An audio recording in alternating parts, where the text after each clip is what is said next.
Pelo sinal da Santa Cruz, livrai-nos Deus, nosso Senhor, dos nossos inimigos, em nome do Pai, do Filho e do Espírito Santo.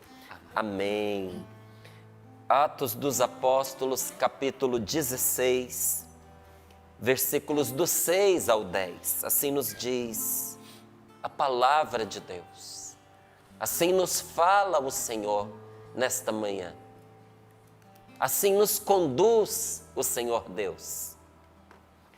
Paulo e Timóteo atravessaram a Frígia e a região da Galácia, pois o Espírito Santo os havia impedido de proclamar a palavra na Ásia.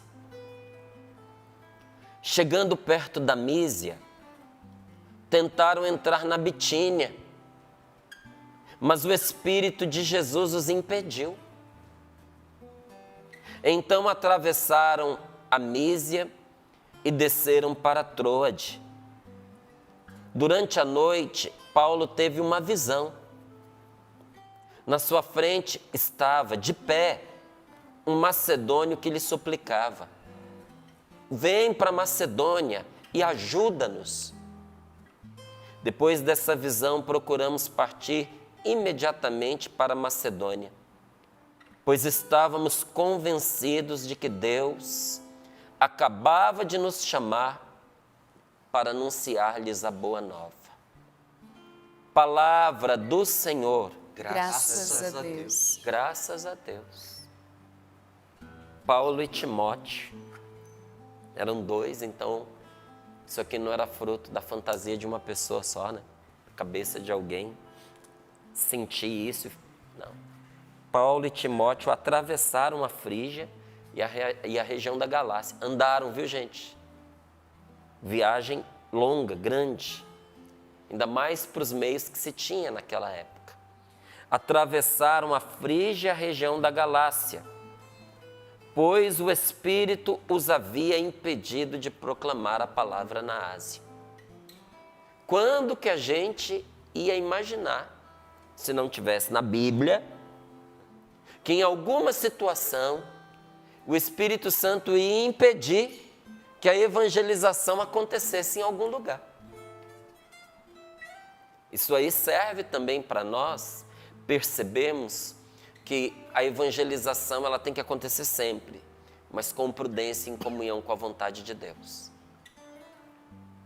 Porque quando nós queremos fazer mesmo a evangelização na carne, quais são os frutos que a gente colhe da carne?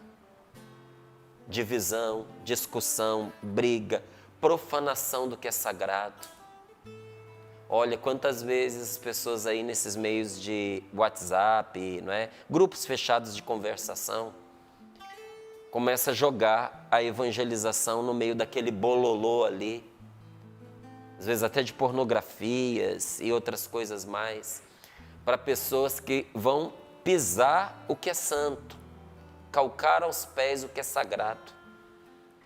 Aí a pessoa se torna motivo de deboche, torna o evangelho razão de escárnio. Então a gente tem que ter também sabedoria para não desprezar ou colocar em condição de desprezo as coisas santas. É preciso evangelizar sempre, com destemor, com coragem, com ousadia, mas com sabedoria. E às vezes naquele momento, a evangelização vai entrando por meio de um bom conselho, por meio de um serviço que a gente presta para alguém. Não é? Nem sempre a evangelização começa pelas palavras, viu, minha gente querida? Muitas e muitas vezes a evangelização começa pelo serviço que nós prestamos a alguém e a pessoa começa a se perguntar: ele não tinha por que me ajudar, ela não tinha por que me ajudar. Por que essa pessoa resolveu vir ao meu encontro e me apoiar? Então, pelo serviço, pelo diálogo, aí sim pelo anúncio e, sobretudo, pelo nosso testemunho, Porque não adianta a gente falar de Deus se a nossa vida mostra o contrário daquilo que a gente, com tanta beleza, né? Às vezes até com arte, a gente proclama. A mais bela canção que nós podemos cantar é a nossa vida. A mais bela pregação que nós podemos fazer é com a nossa vida. Minha esposa estava me deixando aqui no Sorrindo para a Vida, e a Rose, ela é uma pessoa muito sábia. E Deus fala com ela de uma maneira muito profunda. E ela, me deixando aqui na porta do Sorrindo para a Vida, ela estava me dando uma palavra de sabedoria, comentando as situações da vida, né? E ela disse assim: a verdadeira autoridade nunca vem pelos cargos que nós ocupamos ou pelas coisas que nós fazemos, mas por quem nós somos. É por quem a gente é que as pessoas nos respeitam ou não. Não é em função de títulos, não é em função de cargos, nem é em função daquilo que nós fazemos. Pouco adianta cargos e títulos, ela dizia para mim, se a nossa vida não corresponde àquilo que nós professamos. A nossa autoridade vem de quem a gente é. Maravilha. Antes de vir aqui para poder partilhar da evangelização, fui evangelizado. Não é? Evangelizado. O nosso testemunho precisa proclamar Cristo pela nossa vida. E olha o que o Espírito Santo nos ensina nesta palavra. Às vezes não é o tempo da palavra entrar naquela casa, naquela rua, naquela pessoa. Às vezes não é o momento. E às vezes o Espírito Santo vai até cuidar para que a gente vá primeiro se dedicar a outro lugar. Porque na evangelização, uma coisa que nós precisamos entender, inclusive da nossa casa, que o primeiro protagonista da evangelização é o Espírito Santo. Quando a gente entra numa casa, talvez até através da Canção Nova para evangelizar, o Espírito Santo chegou antes, já preparou os corações. Gente, se não é o Espírito Santo, a gente não para diante de uma televisão falando de Deus, rezando com as pessoas. Você pode ter certeza que às vezes você pode haver algum momento que você tenha se perguntado: por que eu parei diante desse canal? Por que aquela mensagem na rádio me atraiu tanto? Porque Deus já estava tocando em você, porque o Espírito Santo já estava agindo na sua vida, antes mesmo de você achar que precisava de Deus. Deus, que sabia que você precisava dele, estava cuidando de você. Foi Ele quem te chamou. E olha que coisa linda. O Espírito Santo os havia impedido de proclamar a palavra na Ásia. Aí eles foram para outro lugar, chegando perto da Mísia, tentaram entrar na Bitínia, mas o Espírito Santo os impediu. Veja, esses fatos, eles foram iluminados por um sonho. O que tem mais peso de fato? São os fatos ou são um sonho? Se a gente for conversar com as pessoas, na ordem natural da vida, são os fatos. Esses homens foram lá para evangelizar. E chegaram lá, portas fechadas. No outro lugar, portas fechadas. Agora vem um sonho dizer para eles para onde deveriam ir. Então atravessaram a Mísia e desceram para Troade. Durante a noite, Paulo teve uma visão. Não foi um sonho, foi uma visão. Na sua frente estava de pé um macedônio que lhe suplicava: vem para Macedônia e ajuda-nos. Era o Espírito Santo dizendo, gente, que a Macedônia estava pronta para receber a palavra de Deus. E essa palavra, Márcio, na minha vida, essa palavra na sua vida, na minha vida, na do Tiago, do Cassiano, do Sapo, da Valdene, de todos nós que estamos aqui, ela se traduz por meio de uma pergunta. Será que nós reconhecemos que Deus está nos guiando também por meio dos nãos que nós recebemos? Será que nós conseguimos, como Paulo e Timóteo, entender que uma porta fechada também é um jeito de Deus nos guiar? Quem garante para mim e para você que se naquela altura Paulo e Timóteo tivessem realizado ali o seu trabalho na Frígia, na Galácia, quem garante, ali na Ásia, quem garante que eles não teriam sido mortos ali e terminado o trabalho deles? Sabe-se Deus do que o Espírito Santo os livrou, impedindo que eles entrassem ali. Sabe-se Deus se despreparados, talvez ali naquele momento, em vez daquele povo se abrir à palavra de Deus, porque mais tarde os apóstolos vão voltar lá e vão realizar uma das maiores evangelizações da história daquele continente. Mas naquele momento não estavam preparados. Quem garante que a palavra anunciada naquela hora, em vez de abrir os corações, teria fechado os corações?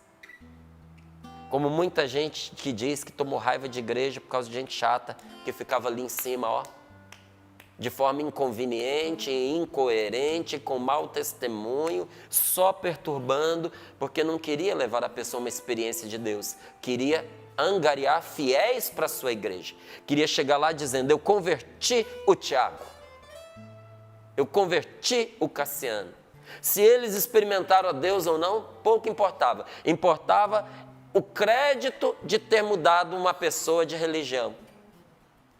E às vezes nessa tentativa muita gente afastou as pessoas de Deus. Quem sabe o que teria acontecido se eles, pela carne e não pelo Espírito Santo, tivessem entrado ali? Deus nos guia também pelos nãos que nós recebemos. Não se entristeça, não se lamente, porque as coisas não acontecem sempre do jeito que você quer.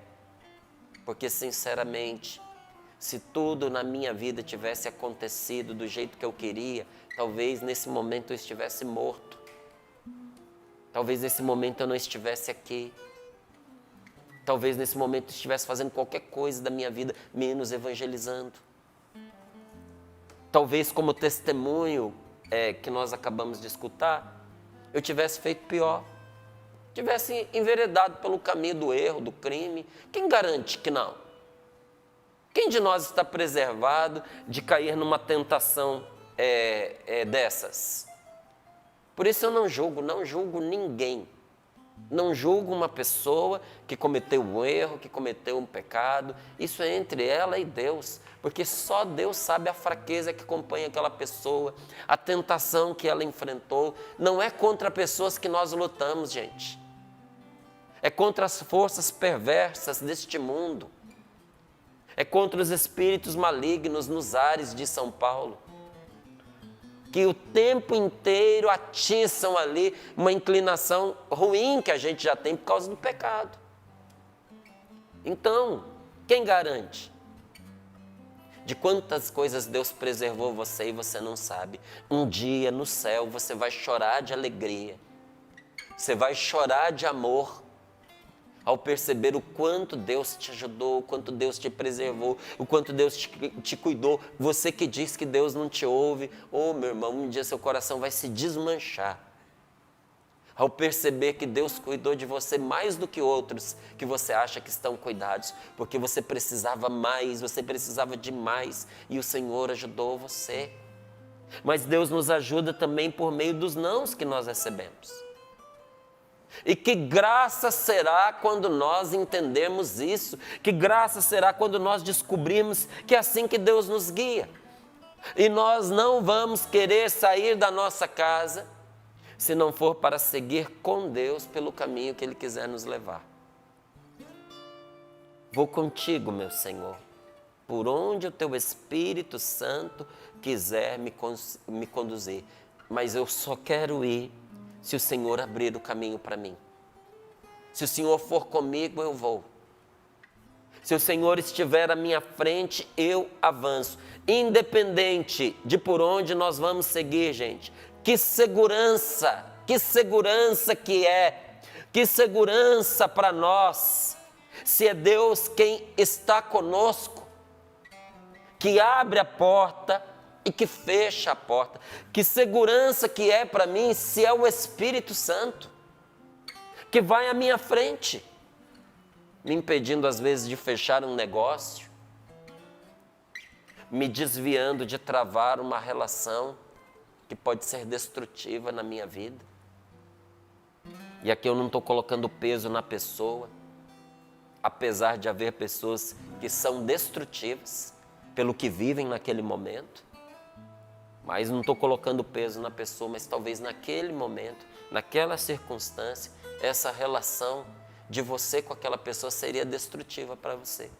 Poderia acabar seu casamento, poderia estragar a sua vida, poderia arrastar você para um buraco do qual você teria muita dificuldade para sair, ou talvez não saísse se não fosse pela mão de Deus, a te arrancar dali. Então, independente de por onde nós vamos, que segurança é para mim e para você, se eu tenho certeza que o Espírito Santo me desvia do que é mal, me impede de prosseguir quando não é a vontade de Deus e abre outras portas para mim. Isso num negócio que nós vamos fechar, numa conversa que nós vamos ter, numa decisão que nós vamos tomar, numa prova que nós vamos fazer, num concurso que a gente tenha que prestar, numa circunstância que nós vamos enfrentar.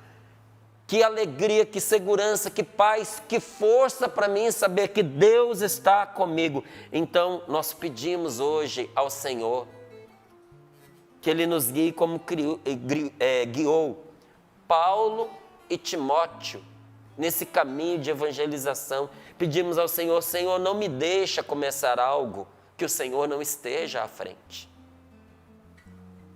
Não me deixa, Senhor, para aqueles que querem namorar, né? Estão solteiros.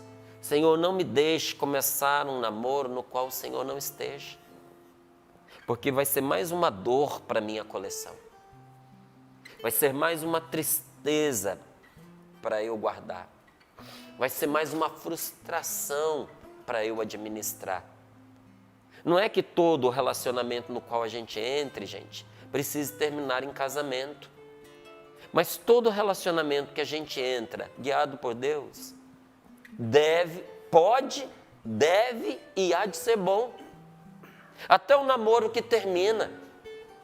Se ele foi vivido em Deus, ele construiu a um, ele construiu a outro. Agora tira Deus disso e você vai ver. Termina o namoro, é pedaço de gente para tudo enquanto é lado, né? Cabeça para um lado, coração para o outro, né? Aquilo que era tão bonito, uma amizade especial que se transformou num relacionamento amoroso, agora se transforma em inimizade, porque não foi vivido com Deus. Deus foi banido do relacionamento. Quando nós banimos Deus do nosso relacionamento, para a gente ter, vamos dizer assim, carta livre para fazer o que a gente quiser, podemos escrever, deixar registrado que muito sofrimento, muita dor nos esperará pela frente. Então, Senhor, não me deixe começar algo que o Senhor não esteja. Esse negócio de hoje, que ele não vá para frente se o Senhor não estiver comigo. Porque a gente fala muito que quer Deus na nossa vida, que nós estamos querendo uma graça, que nós precisamos de uma graça de Deus, só que a gente se esquece, em grande parte, que a graça é Deus à frente. O que é uma graça na vida da gente? Tudo aquilo que tem Deus. Tudo aquilo em que Deus está envolvido, tudo aquilo que é a vontade de Deus, isso é graça. O que é a desgraça na nossa vida? É aquilo do qual Deus foi tirado. Porque Ele é a graça. Tirou Deus, desgraçou. Pôs fora a graça. Tirou da graça. A graça é Deus à frente. Não é? A presença de Deus nos favorece e de todas as graças alcançadas, tudo que a gente pode receber hoje, sabe? O emprego, a gravidez, a notícia de que a gravidez está acontecendo, ou o diagnóstico médico que aponta que a graça foi alcançada, que a cura se efetuou, que já não há mais aquele problema, que nós vencemos aquela enfermidade. Não é? O relacionamento que foi reatado, de todas as graças hoje que nós podemos alcançar, o maior benefício, o maior, infinitamente maior é a presença de Deus. Não tem nada que se compare a isso. Em tudo que nós vivemos, em cada favor do céu que chega a nós, o maior benefício é a presença de Deus. E eu acho lindo quando Moisés vira para Deus e diz numa oração que ele faz: eu me recuso a avançar se o Senhor não for comigo. Se o Senhor não for comigo, nem me manda levantar daqui, porque nem me manda levantar. Muito bom, né? Se o Senhor não for comigo, nem me manda levantar, porque nem de pé eu vou ficar. E Deus responde para Moisés: eu vou fazer o que você me pede por duas razões. Primeira, eu te conheço pelo teu nome. Você é caro ao meu coração. Eu te conheço como ninguém te conhece. Eu sei o que tu vives, ainda que não digas. Ninguém conhece você como Deus. Aquilo que você não é capaz de dizer para ninguém. Aquilo que você acha que é um segredo só seu. Deus conhece com amor e se compadece de você, até mesmo das suas loucuras, das minhas loucuras, até mesmo dos nossos projetos de pecado. Deus olha para nós com amor e tem compaixão de nós. Não compactua com o nosso erro. Trabalha para nos desviar, nos impedir do pecado, sem ferir a nossa liberdade. Mas trabalha em nosso favor. E Ele te diz nesta manhã o que disse para Moisés e diz também para você e para mim. Eu te conheço pelo teu nome, é por isso que eu vou te atender. E a segunda coisa que Ele diz a Moisés: vou te atender também por uma outra razão, porque você está na minha graça. Você está nas minhas mãos. Você caiu nas minhas graças. Você tem o meu favor. A importância, gente, a importância de estarmos na graça de Deus. Olha, tem caminhos para a gente estar na graça de Deus? Tem, mas nenhum deles é tão eficaz, tão forte, tão poderoso quanto a confissão, penitência, sacramento da penitência, confissão e a Eucaristia. Não tem. Tem outros meios? Tem. Há outros modos pelos quais Deus perdoa os nossos pecados? Positivo. Mas igual o sacramento da confissão. O sacramento da confissão é uma overdose de libertação. Uma overdose do amor de Deus. É uma overdose do Espírito Santo. Para quem precisa muito de uma intervenção poderosa de Deus na sua vida, faça uma confissão sincera, não guarde nada, ponha tudo diante de Deus na presença do sacerdote e você vai receber na sua vida um golpe contra todo pecado. Deus vai matar na raiz o que está te matando. E em seguida, fazer a comunhão eucarística em estado de graça, porque acabou de confessar. A importância de estar nas graças de Deus, na graça de Deus. Porque quando eu estou na graça de Deus, até errando eu acerto. Porque me diga que errando eles acertaram. Foram lá, não pôde entrar. No outro, foi impedido. Tentativa. Entende? Deus vai conduzindo. De topada em topada, eles foram chegando aonde Deus queria, porque estavam na graça de Deus. Não pense que os nãos que você recebe na sua vida, as coisas que não dão certo, é porque você está falhando, é porque você não está na graça, é porque você não está rezando direito. Às vezes você está ganhando esse não justamente porque você está rezando direito. Receber um sim agora era perder o prêmio da oração que você fez ali na frente. Receber o que você quer agora é ter a sua oração não atendida, porque Deus guardou para você a resposta da sua oração, que é muito maior do que aquilo que você está mirando ali naquele momento. A graça de Deus nos faz ter Deus pelo nosso guia. O único guia que uma pessoa pode ter na vida é Deus. O o único. Deus me livre de espiritualmente alguém vir dizer assim, esse aqui é o meu guia. Me perdoe, meu irmão. Muito raso, muito baixo e provavelmente você vai ser guiado para onde você não deve. O único guia da nossa vida é Deus.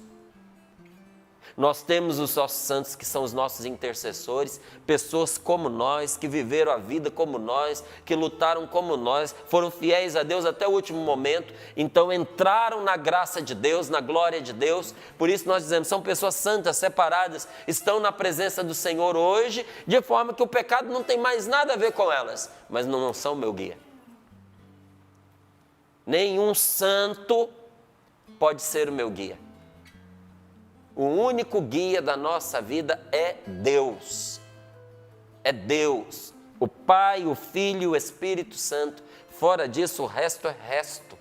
Devemos renunciar a esses guias. Ou essas guias. Se você é cristão.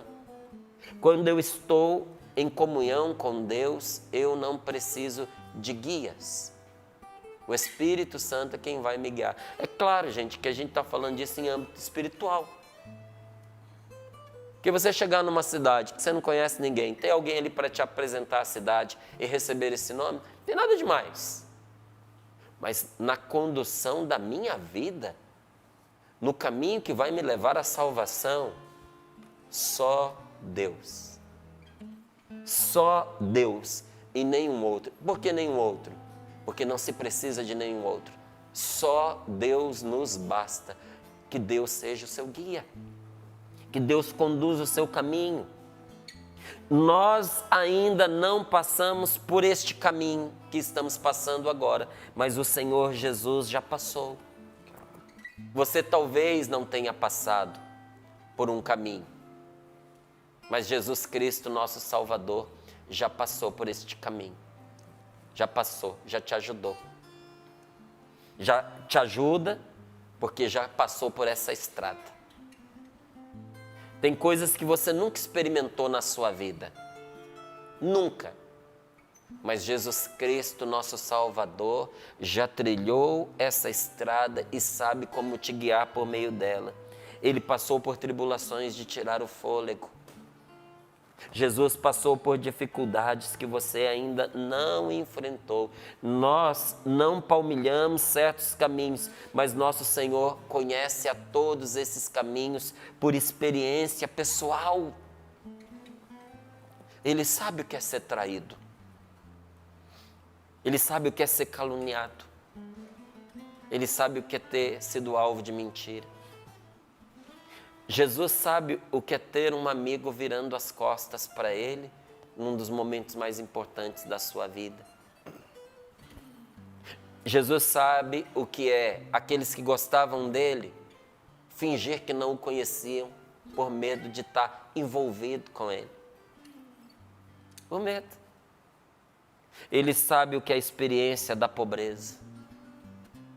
Ele sabe o que é a experiência da cruz, coisa que você não sabe e eu também não.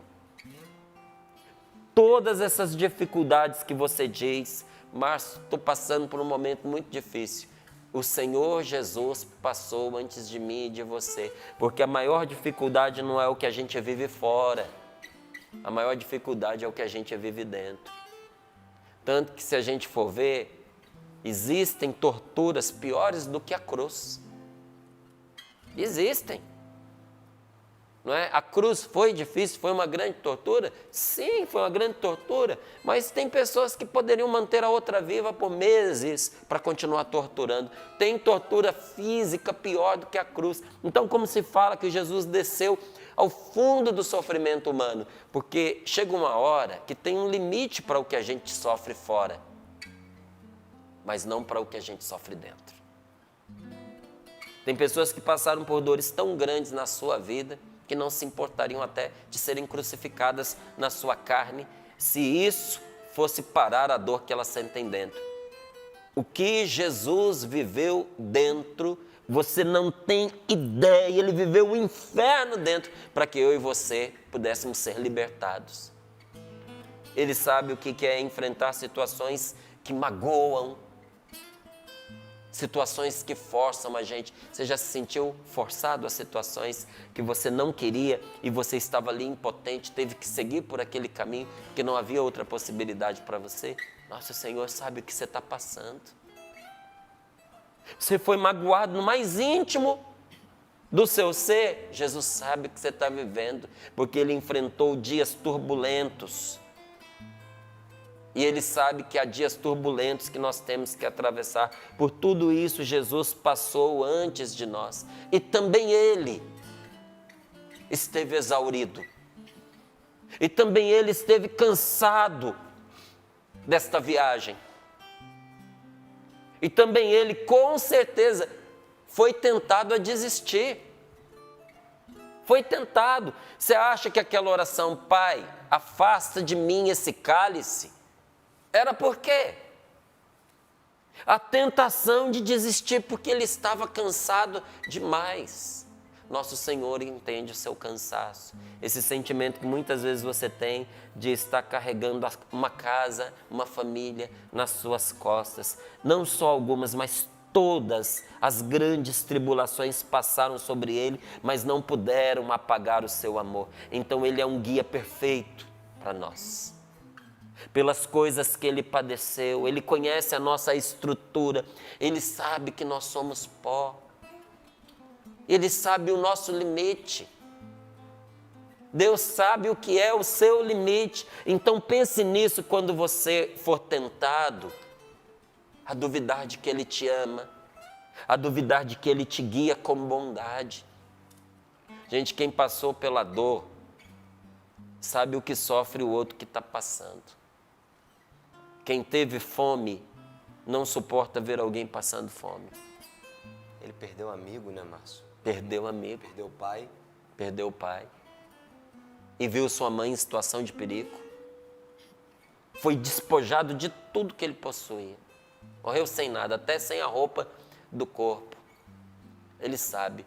Então, quando você pensar, for tentado a duvidar de que Deus guia a sua vida com bondade, lembre-se de que ninguém melhor do que Ele sabe que você está no seu limite, o que você está sofrendo na sua pele. Ele sabe de tudo, o tempo todo, e não vai fazer com que você dê um passo além do que os seus pés aguentam.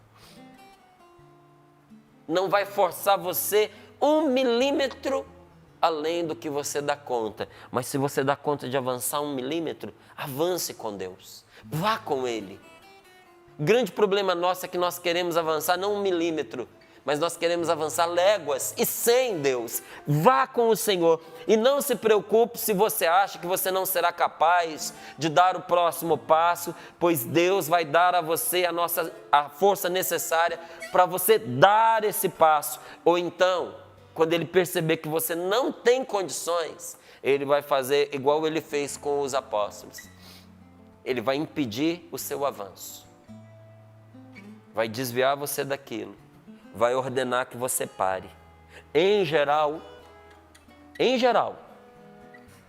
é na maior necessidade que a glória de Deus se manifesta para nós. É quando a gente mais precisa que a glória de Deus se manifesta com mais força. E a glória de Deus é graça e é misericórdia. Então vamos clamar pelo Espírito Santo. Se é Ele que nos guia em todos os momentos, ponha sua mão sobre o seu coração. Vamos clamar pelo Espírito Santo, porque é Ele quem dá firmeza e coragem. Vem, Espírito Santo. Vamos clamar pelo Espírito Santo na tentação. Você que está sendo tentada a entrar por um caminho sem volta. Uma tentação que está colocando em perigo tudo que você acredita, tudo que é importante para você, os grandes amores da sua vida estão sob perigo por causa desta tentação. Clame o Espírito Santo. Na tentação, clame o Espírito Santo. Você que não aguenta mais de dor, de cansaço, dor lá dentro, na alma, esse sufoco no coração, essa sensação de morte, até mesmo essa vontade de morrer, para sumir, para desaparecer, de tanta dor. Você que se sente sufocado de dor. Na dor, Clame o Espírito Santo, clame o Espírito Santo. Diga a Ele agora: vem Espírito Santo, vem sobre mim. Na dúvida, você que não sabe o que fazer, que está se sentindo assim, quicando de porta em porta e nenhuma porta se abre para você. Até essa palavra consolou o seu coração, mas você está cheio de dúvida. Na dúvida, clame o Espírito Santo, porque Ele virá em socorro da sua fraqueza e não te deixará sem resposta. Você não vai ficar sem resposta. Clame o Espírito Santo e Ele vai te fazer forte, porque é Ele quem dá segurança nas dificuldades.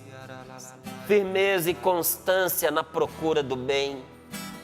É Ele quem firma a resolução de resistir às tentações, de superar os obstáculos para agirmos de forma correta. Só o Espírito Santo nos torna capazes de vencer o medo, inclusive o medo da morte, o medo de morrer, o medo de perder para a morte alguém querido, alguém amado. Só o Espírito Santo que nos torna capazes de suportar a provação, de suportar as perseguições. Só Ele pode nos dar a força de permanecer firmes naquilo que nós acreditamos. Vem Espírito Santo de Deus, vem Espírito Santo de Deus, vem sobre nós. Oh, vem, oh, vem, Espírito de Deus, oh, vem,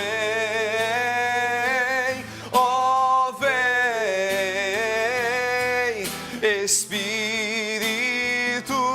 de Deus, peça, vem, oh, vem, oh, vem,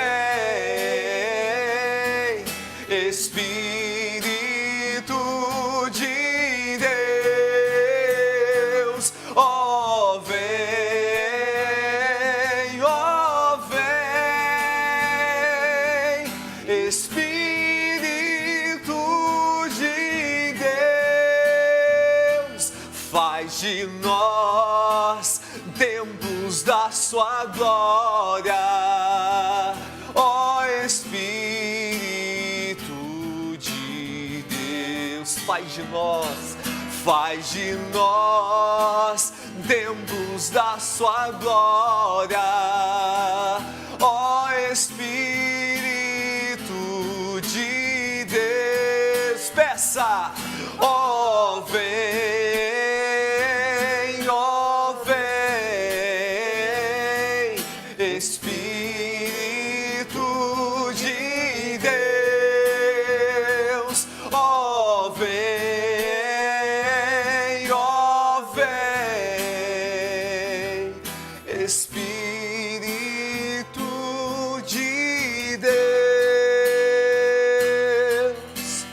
A palavra que o Senhor me trazia durante a partilha era essa: a coisa certa na hora errada nos traz prejuízos. O maior benefício da nossa vida é permanecer na presença de Deus. Meu irmão, essa palavra possa também iluminar aí o seu coração, o seu dia. A coisa certa na hora errada nos traz prejuízos. Amém. Achei maravilhoso também essa palavra nesse dia. Muito bom, Márcio. Obrigado pela inspiração que Deus te deu de trazer essa palavra muito concreta, né? Muito legal porque ao mesmo tempo eu também via o nome de pessoas aqui, por exemplo, o Espírito Santo impediu de proclamar a palavra, às vezes ali para o Francisco naquele momento, ou para Tereza, ou para... Tem a hora certa, muito, muito bom, porque se você até mesmo pegar a palavra e ao invés de deixar Ásia, ou Bitínia, ou Troade, você for colocando nome de pessoas, combina, dá certo. Combina. Vem para Macedônia, então agora você vai... A Macedônia, como se fosse o nome de uma pessoa, e ali é fecundo, e ali é profundo, e ali tem frutos essa evangelização.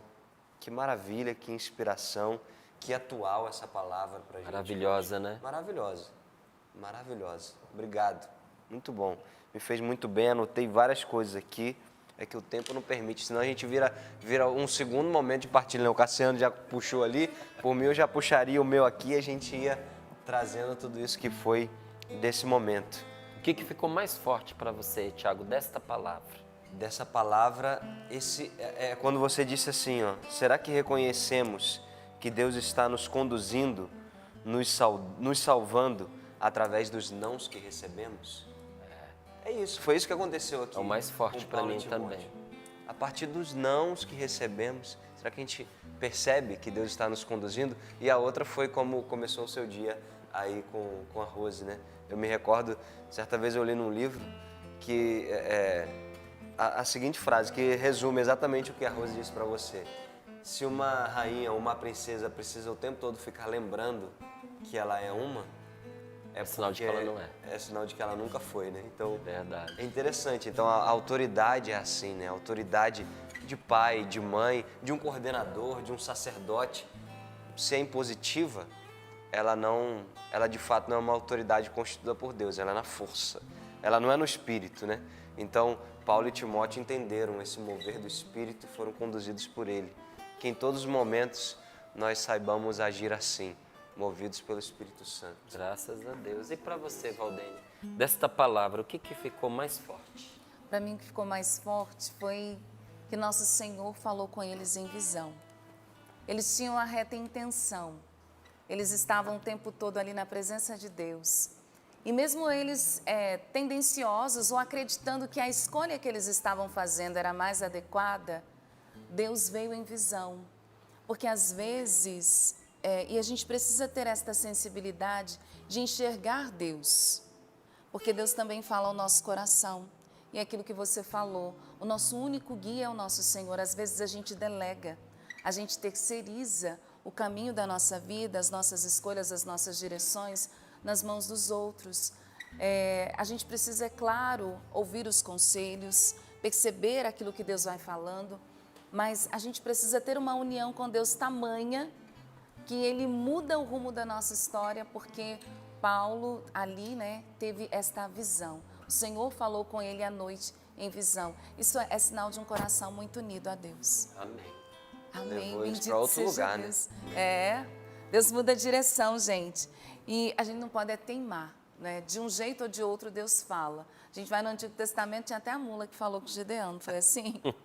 De um jeito ou do outro Deus fala. A gente só não pode ser teimoso, porque Ele vai falar com a gente, não é? Para quem acha que não consegue evangelizar, na Bíblia até a mula evangeliza. Se uma mula evangeliza, então... Verdade, né? Nós somos capazes, minha